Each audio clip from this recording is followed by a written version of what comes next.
Вот эта публикация, и она... Вот если это лично не коснется, то никто не задумается.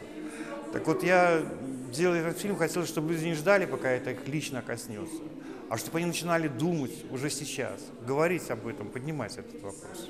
Мне сначала не очень понравилась нарочитая репортажность этого фильма. Но потом вдруг, когда пошел эпизод о палаче, причем о палаче довольно знаковом для нашей страны, это о товарище полковнике Алкаеве, мне эта нарочитость ушла, и репортажность стала преимуществом этой картины. Мы все понимаем, что палачи не убегают из страны. Для того, чтобы палач убежал из родной страны от хозяина, из страны, пропитанной ненавистью, это нужно для этого очень веские причины. И вот эта вот причина, видно, есть.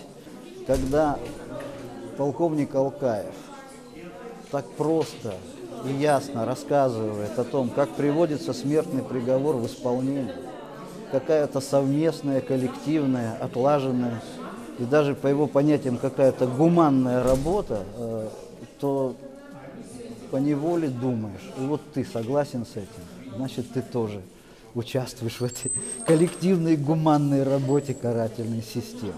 Что мне кажется полезным в таких фильмах, так это то, что они позволяют через средствами искусства позволить зрителю на секунду представить себя на месте человека, которого эта проблема затронула.